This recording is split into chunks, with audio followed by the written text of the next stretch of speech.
लालची ससुराल।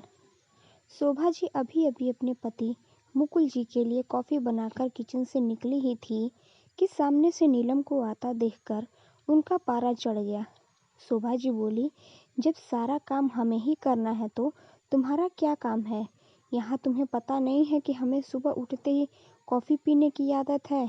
नीलम कहती, माँ जी मैं आ ही रही थी, लेकिन रोहल को जल्दी ऑफिस जाना था, उनके कपड़े प्रेस करने में टाइम लग गया। शोभा जी कहती, बस हर बात में बहाना पहले ही तैयार रहता है। नीलम को शादी करके आए अभी केवल 4 महीने ही हुए थे। यहाँ आकर उसे ऐसा लगने लगा था जैसे किसी जेल में आ गई है। उसे कहीं जाना हो तो परमिशन लेनी पड़ती थी, कोई गलती हो जाए तो पनिशमेंट मिलता था।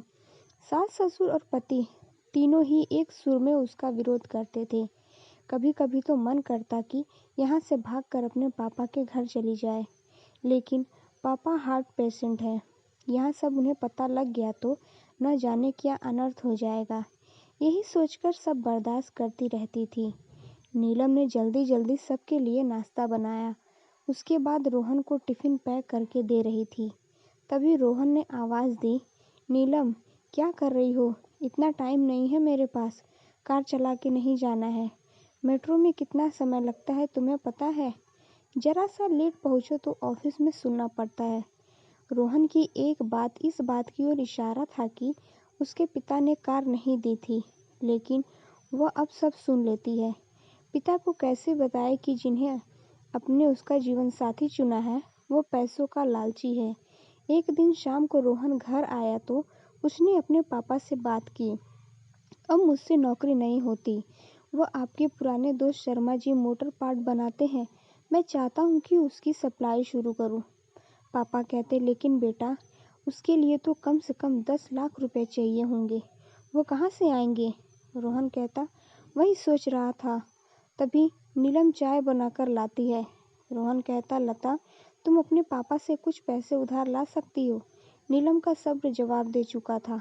रोज रोज के तानों से दुखी होकर उसने जवाब दिया।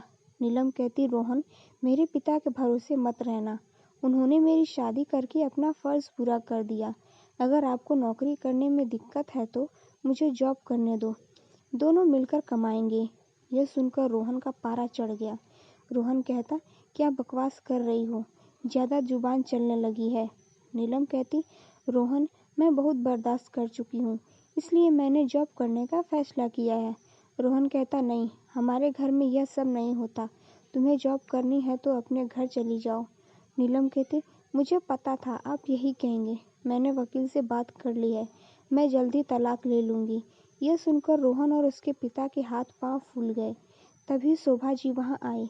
शोभा जी कहती, देख लिया बहू को सिर पर चढ़ाने का नतीजा, निकाल दे इसको घर से बाहर। नीलम कहती, ठीक है मैं पुलिस को फ़ोन कर देती हूँ, आप मेरा सारा सामान और दहेज वापस कर दीजिए, साथ ही हर महीने अपने पति की कमाई का आधा हिस्सा मैं कोर्ट से ले लूँगी। इस मकान में भी मेरा हिस्सा है, आधा मकान मेरे नाम कर दीजिए। शोभा जी कहती, सुनो ये क्या कह रही है? मुकुल कहता, बेटी ऐसी बातें क्यों कर रही है? आज के बाद हम तुझसे कभी नहीं कहेंगे, तू अपने कमरे में जा। नीलम कहती, नहीं पापा जी, बहुत बर्दाश्त कर चुकी मैं, अब मुझसे ये दिन भर के ताने बर्दाश्त नहीं होते। आप लोग इतने लालची होंगे ये मैंने कभी सपने में भी नहीं सोचा था। शोभा जी कहती, इसके बाप को फ़ोन करके बुलाइए, इसके मुंह लगने से अच्छा है उनसे डायरेक्ट बात करते हैं। नीलम कहती, माँ जी मेरे पिता हार्ट पेशेंट हैं, अगर इस बात को सुनकर उन्हें कुछ हो गया तो इसके जिम्मेदार आप लोग होंगे। रोहन कहता, ये तुम्हें क्या हो गया? आज से पहले तो तुमने कभी ऐसी बात नहीं की।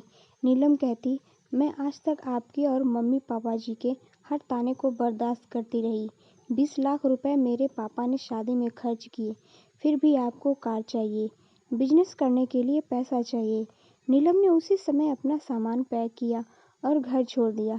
जाने से पहले उसने अपने सास ससुर और पति तीनों को कहा, अगर मेरे पापा को आपने कुछ बताया तो मैं आपको अरेस्ट करा दूंगी, तलाक का नोटिस आपको मिल जाएगा, चुपचाप साइन कर देना। नीलम वहाँ से निकलकर अपनी एक सहेली के फ्लैट में पहुँच गई। एक दिन पहले उसी ने उसे हक के साथ अपना आत्मसम्मान बचाने के लिए समझाया था। नीलम कहती, कोमल, मैं आ तो गई हूँ, लेकिन अब आगे क्या होगा? कोमल कहती, चिंता मत कर, मैंने बात कर ली है। मेरे ऑफिस में जगह खाली है। कल से तू जॉब करेगी और मेरे साथ रहेगी। 1 महीने तक जॉब करने के बाद नीलम एक दिन अपने घर जाती है और पिताजी को सारी बात बताती है। उसकी बात सुनकर उसके पिता कहते हैं, बेटा, मुझे तूने क्यों नहीं बताया? नीलम कहती, पापा, आपने मेरे लिए बहुत कुछ किया है। अब मैं आपको परेशान करना नहीं चाहती थी। पिता कहता, बेटी, मैं इतना कमज़ोर नहीं हूँ, तू चिंता मत कर, घर आ जा। नीलम कहती, नहीं पापा, मुझे कुछ समय दीजिए, अपने पैरों पर खड़ा होने दीजिए, अपनी एक पहचान बनाने दीजिए। कुछ ही महीने केस चलने के बाद रोहन और नीलम का तलाक हो गया। रोहन को पूरा दहेज और 30 लाख रुपए देने पड़े। साथ ही हर महीने अपनी सैलरी का एक हिस्सा वह कोर्ट में जमा करवाता था। तो दोस्तों, कैसी लगी कहानी कमेंट बॉक्स में ज़रूर बताएं। अगर चैनल पे हैं तो चैनल को लाइक, सब्सक्राइब एंड शेयर ज़रूर करें। Thanks for watching.